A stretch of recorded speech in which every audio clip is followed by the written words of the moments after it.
और चलिए अब बात करते हैं देश के गद्दार और जान के दुश्मनों की। नोएडा की बात करते हैं। पुलिस ने रेमडेसिविर इंजेक्शन की कालाबाजारी करने वाले 3 लोगों को गिरफ्तार किया है, जो महामारी का डोज और भारी कर रहे थे। कोरोना की वजह से रेमडेसिविर इंजेक्शन पाने के लिए लोग दर धक्के खा रहे हैं। वहीं ये तीनों रेमडेसिविर की कालाबाजारी का मुनाफा कमाने में लगे थे। पुलिस ने इनके कब्जे में 5 रेमडेसिविर इंजेक्शन बरामद किए हैं। पुलिस ने गिरफ्तार करके इनको जेल भेज दिया है। थाना फेज 2 द्वारा 3 लोगों को गिरफ्तार किया गया है। मुखबिर के थ्रू हमारे पास सूचना थी कि कुछ लोग रेमडेसिविर की ब्लैक मार्केटिंग कर रहे हैं और लगभग 37,000 रुपये में एक वाइल को बेच रहे हैं। थाना की एसओजी टीम ने एक ट्रैप डाला और उसमें इन 3 लोगों को ट्रैप किया गया और इनको जब इनकी तलाशी ली गई तो इनके पास से 5 रेमडेसिविर के इंजेक्शन बरामद हुए और इनसे अब पूछताछ की जा रही है कि ये इंजेक्शन इनके पास कहाँ से आए और इनकी पुष्टि करने के लिए इंजेक्शंस की कि ये असली हैं या नकली हैं, उसके लिए भी इसको फोरेंसिक में भेजा जाएगा और आगे की जांच भी इसमें जल्द खत्म की जाएगी। मथुरा का रुख कर लेते हैं, जहां के केडी मेडिकल कॉलेज के वायरल हो रहे वीडियो पर डीएम नवनीत सिंह चहल ने जांच बैठा दी है। कोरोना से हुई एक शख्स की मौत और परिजनों ने बॉडी को देखकर अस्पताल में हंगामा काटा था। कोरोना की आड़ में बॉडी में चीर-फाड़ और अंग तस्करी करने का अस्पताल प्रशासन पर आरोप लगाया था। साथ ही वीडियो बनाकर सोशल मीडिया पर वायरल किया था। अब ज्वाइंट मजिस्ट्रेट दीक्षा जैन और उप मुख्य चिकित्सा अधिकारी डॉक्टर आलोक कुमार को जांच सौंपी गई है। पूरे प्रकरण की जांच के लिए डीएम ने दोनों अधिकारियों को 7 दिन का वक्त दिया। और अब बात भदोही की करते हैं। L2 कोविड अस्पताल का जिलाधिकारी और सीएमओ ने औचक निरीक्षण किया। इस मौके पर मरीजों के द्वारा शिकायत की गई कि हॉस्पिटल में सही तरीके से साफ सफाई नहीं है।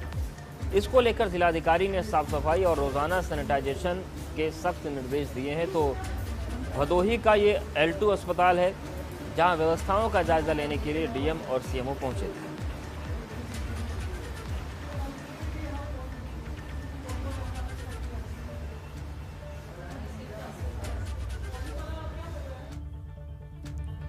तो व्यवस्थाओं को जांचा परखा जा रहा है। अब अवध की खबरों का रुख करते हैं सुपरफास्ट अंदाज। चलिए शुरुआत करते हैं। लखनऊ में कोविड संक्रमण को रोकने के लिए टेस्टिंग, ट्रैकिंग और ट्रीटमेंट का अभियान चलाया जा रहा है। इसी को लेकर डीएम अभिषेक प्रकाश ने सामुदायिक स्वास्थ्य केंद्र मोहनलालगंज पहुंचकर अभियान की समीक्षा की। अम्बेडकर नगर में स्थापित एक निजी प्लांट के माध्यम से जिले में ऑक्सीजन की आपूर्ति की जा रही है। जिले में स्वास्थ्य विभाग, मेडिकल कॉलेज और अन्य अस्पतालों को लगातार ऑक्सीजन मिल रहा है।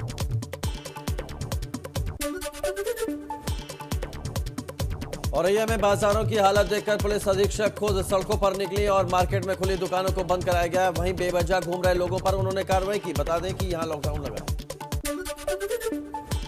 बाराबंकी के वेरिया गांव में ग्राम प्रधानी में हार जीत को लेकर हिंसा के मामले में पुलिस ने एक्शन लिया। घटना के बाद बाराबंकी पुलिस ने 15 लोगों को गिरफ्तार करके जेल भेजा है।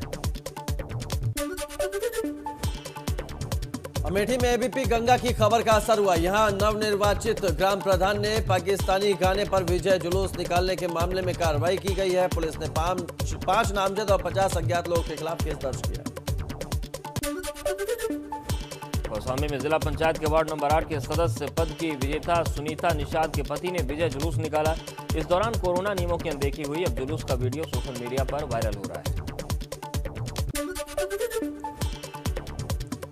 कन्नौज में प्रधानी चुनाव में हार से बौखलाए पूर्व प्रधान के समर्थकों ने नवनिर्वाचित प्रधान के घर पर हमला बोल दिया और अब हमले का वीडियो सोशल मीडिया पर खूब वायरल हो रहा है। पुलिस ने मामले में कार्रवाई भी की है। फतेहपुर के तेलियानी ब्लॉक में भैरमपुर गांव की रहने वाली अंशिता शर्मा पीसीएस की तैयारी को छोड़कर प्रधान बनी है। अंशिता का सपना था कि वो कुछ बनकर गांव की समस्याओं को दूर करें और अब यह सपना उनका पूरा हो गया है। प्रयागराज के मेजा तहसील के परवाह गांव में चुनाव जीतने के बाद जश्न में हर्ष फायरिंग का मामला सामने आया है और अब हर्ष फायरिंग का वीडियो वायरल हो रहा है।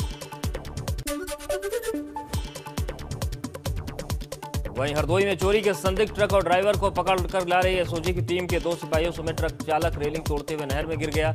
घटना में एसओजी के 2 सिपाहियों और ट्रक चालक के शव बरामद किए गए।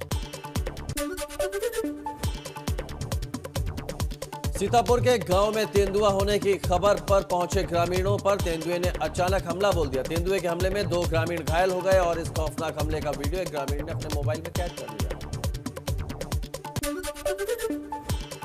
वक्त और की खबरों की हमने बात की, कुछ और अहम खबरें उनका रुख करते हैं और बात करते हैं वाराणसी की। बीएचयू के एमपी थिएटर मैदान में डीआरडीओ की मदद से 1000 बेड का अस्पताल तैयार हो रहा है। यहां पर लगभग 750 बेड तैयार हो चुके हैं। आईसीयू के बेड में वेंटिलेटर, ऑक्सीजन और अत्याधुनिक सुविधाओं से लैस हैं। आपको बता दें कि वाराणसी के इस अस्पताल को पूर्ण रूप से तैयार होने में लगभग 1 हफ्ते का समय लगेगा और अस्पताल तैयार हो जाएगा तो निश्चित तौर पर इलाज के लिए बेहतर सुविधाएं वाराणसी में मिलने लगेंगी।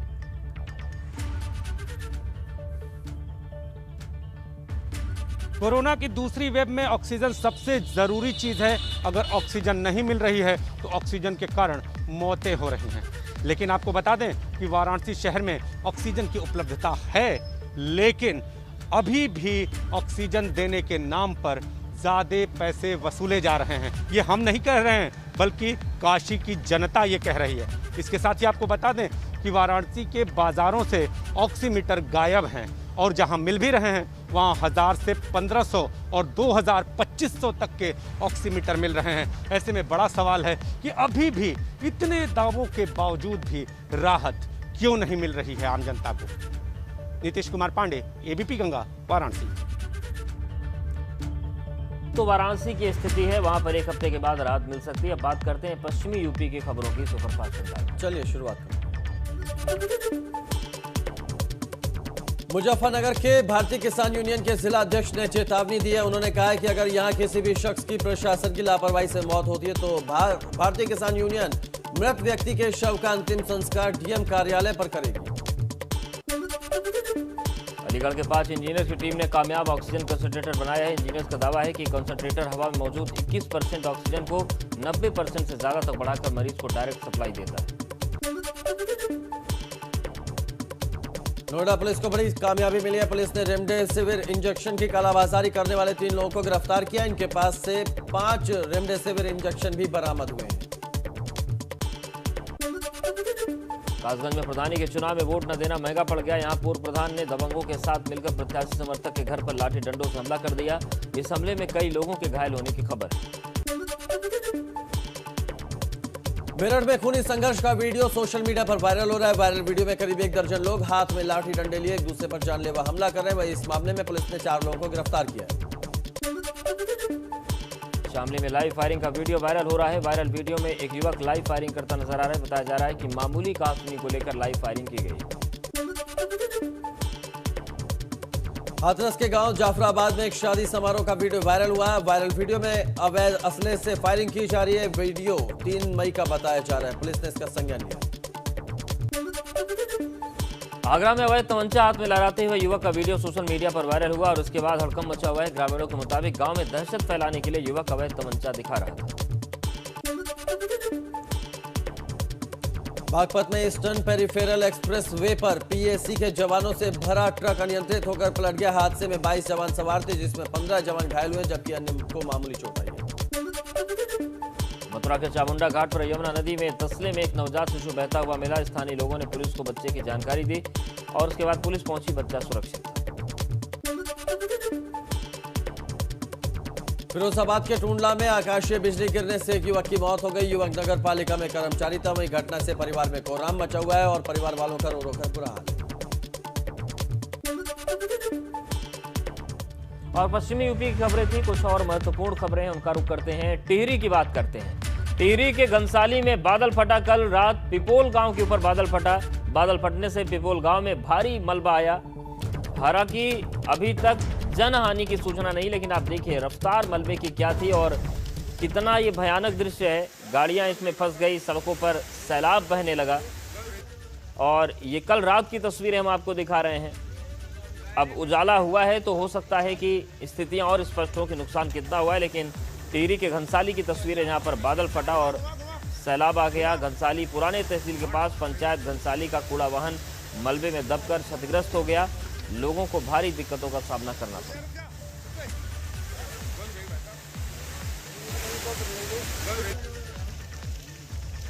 तो इन तस्वीरों को देखकर हालात कितने भयावह हैं उसका अंदाजा लगाया जा सकता है। बादल फटने से ये आफत आई है। टिहरी की ये तस्वीरें दिखा रहे हैं। मलबे की आप रफ्तार देख सकते हैं, कितनी तेज रफ्तार से ये मलबा बह रहा है। बादल फटने की ये घटना उत्तराखंड में बीते कुछ दिनों में लगातार इस तरह की घटनाएं सामने आ रही हैं। तो एक तो कोरोना का कहर, ऊपर से कुदरत का कहर। इस मलबे में आपको गाड़ियां भी फंसी दिखाई दे रही होंगी। सड़क पर सैलाब है और कुछ वाहन भी इस सैलाब में फंस गए। टिहरी में बादल फटा और उसके बाद के हालात आपके सामने हैं।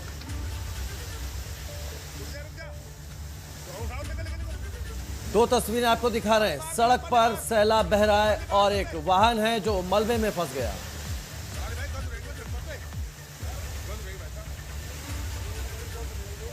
तो देखिए तस्वीरें हम आपको दिखा रहे हैं। दो तस्वीर है टिहरी के घनसाली की तस्वीर, जहां पर बादल फटा और उसके बाद चारों तरफ पानी ही पानी नजर आने लगा। दूसरी तरफ देखिए जो कूड़ा वाहन है मलबे में दब गया। और अब सवाल ये है कि क्या इसमें जनहानि तो नहीं हुई, किस तरीके की राहत घनसाली में पहुंचाई गई, प्रशासन कितना एक्टिव हो पाया, वहां पर हालात क्या हैं, ये भी जानने की कोशिश करेंगे। लेकिन देखिए तस्वीरें बादल फटने के बाद किस तरीके से सड़कें जो थी वो छोटी नदियों में तब्दील हो गई। तेज़ रफ्तार के साथ वहाँ पर, तेज़ धारा के साथ वहाँ पर पानी बहने लगा। वहीं दूसरी तस्वीर, मलबे में एक वाहन भी दब गया और ऐसे में आशंकाएं बढ़ती हैं कि क्या ये पानी घरों में तो नहीं घुसा, क्या किसी व्यक्ति की जान पर तो भारी नहीं पड़ा। तो टिहरी की तस्वीर है जहाँ पर घनसाली में बादल फटा है और ज़बरदस्त सैलाब वहाँ पर आ गया।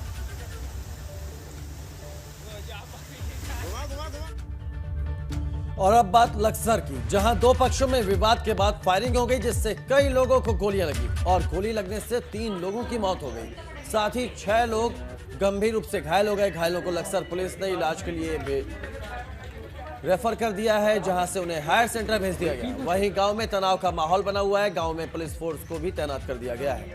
तो लक्सर में दो पक्षों में फायरिंग हुई और इस फायरिंग में 3 लोगों की मौत हो गई। करीब 6 लोग घायल बताए जा रहे हैं। तुरंत हमारा सभी उच्च अधिकारी घटनास्थल पर पहुंच गया था। हम भी पहुंच गए थे। अभी सूचना मिली कि 3 लोगों की इसमें डेथ हो गई। बाकी लोगों में घायल का उपचार हो रहा है। अभी जो है इनसे हम पूछताछ कर रहे हैं और इनसे तहरीर लेकर मुद्दा कायम करके आवश्यक कार्रवाई।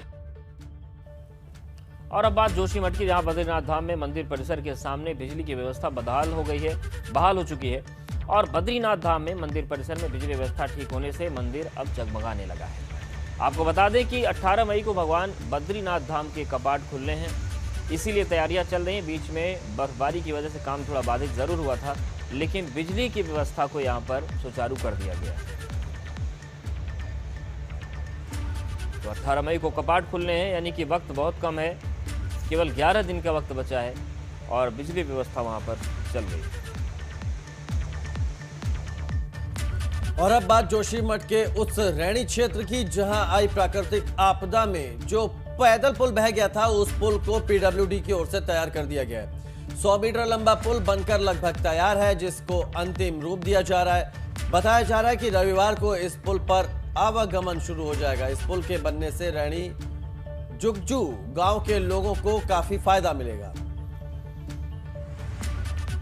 तो जिस तरीके से ऋषि गंगा प्रोजेक्ट में तबाही आई थी, एनटीपीसी को नुकसान झेलना पड़ा था, ये पुल बह गया था, संपर्क कट गया था गांव का, अब वो पुल बन गया है।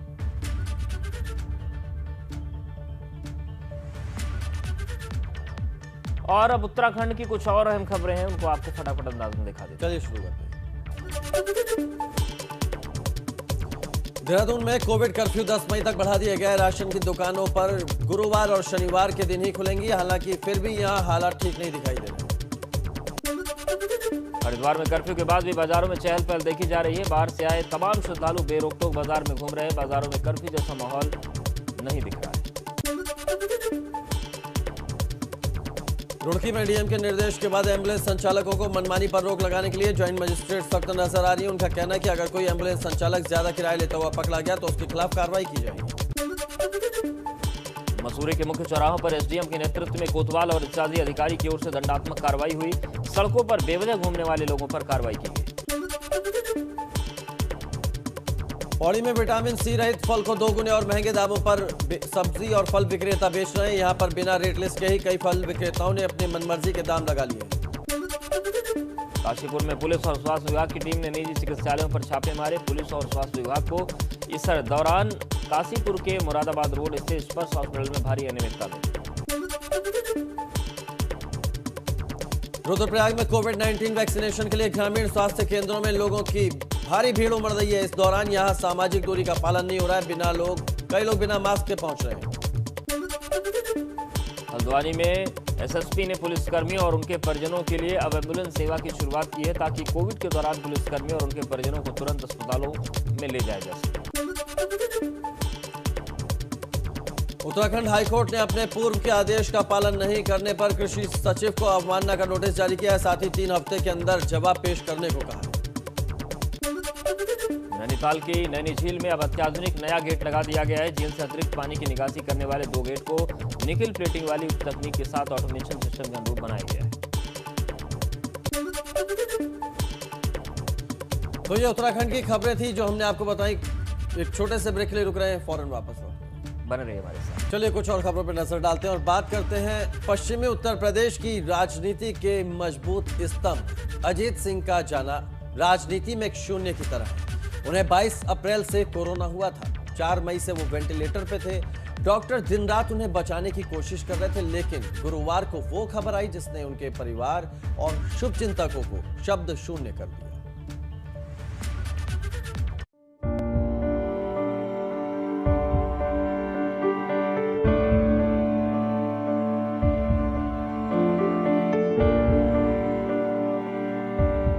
गुरुवार की सुबह गुरुग्राम के अस्पताल से एक ऐसी खबर आई जिसने राष्ट्रीय राजनीति के फलक पर शून्य पैदा कर दिया है। जिसने भी खबर को सुना वो स्तब्ध और मौन रह गया।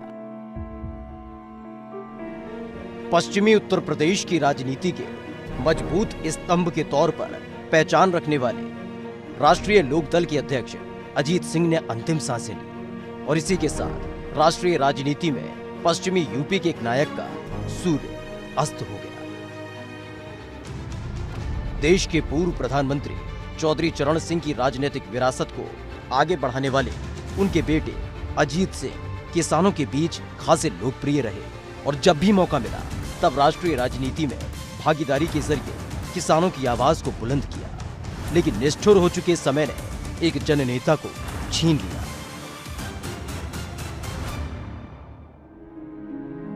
जैसे ये खबर राजनीतिक गलियारों तक पहुंची, शोक की लहर दौड़ पड़ी।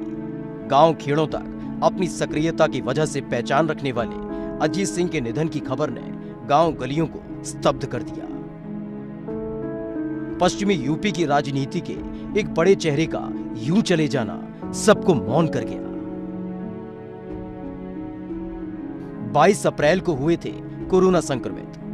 किसानों के बीच लोकप्रिय और अपनी कर्तव्य निष्ठा और किसान हितैषी विचारधारा के लिए मशहूर अजीत सिंह किसान आंदोलन के दौरान भी मुखर रहे। इस बीच 22 अप्रैल को अजीत सिंह के कोरोना संक्रमित होने की खबर आई। अजीत सिंह के साथ उनकी पोती भी कोरोना संक्रमित हो गई थी। उम्र के 82 बसंत देख चुके अजीत सिंह का स्वास्थ्य लगातार गिरता जा रहा था। कोरोना संक्रमित होने की खबर ने अजीत सिंह के परिवार के साथ साथ उनके शुभचिंतकों को शब्द शून्य कर दिया था, जिसके बाद अजीत सिंह को गुरुग्राम के आर्टेमिस अस्पताल में भर्ती कराया गया था, जहां लगातार उनके स्वास्थ्य में सुधार देखा जा रहा था। लेकिन धीरे धीरे कोरोना संक्रमण उनके फेफड़ों तक पहुंच गया और अजीत सिंह की हालत बिगड़ने लगी थी। 4 मई से वेंटिलेटर सपोर्ट पर थे अजीत सिंह।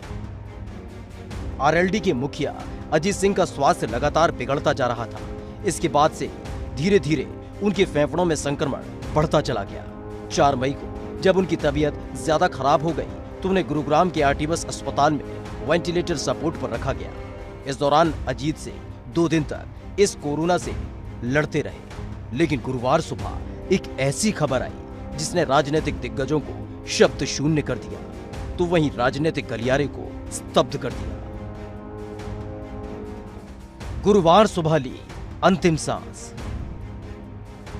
एक तरफ लगातार अजीत सिंह अस्पताल में वेंटिलेटर सपोर्ट पर रहकर कोरोना से जंग लड़ रहे थे, तो वहीं अजीत सिंह के स्वास्थ्य में सुधार के लिए दुआओं का दौर जारी रहा। ऐसे में गुरुवार की सुबह एक स्तब्ध कर देने वाली खबर आई कि आरएलडी के मुखिया अजीत सिंह नहीं रहे। अपने पीछे अजीत सिंह एक ऐसा राजनीतिक शून्य छोड़ गए हैं जिसे भर पाना शायद मुमकिन न हो।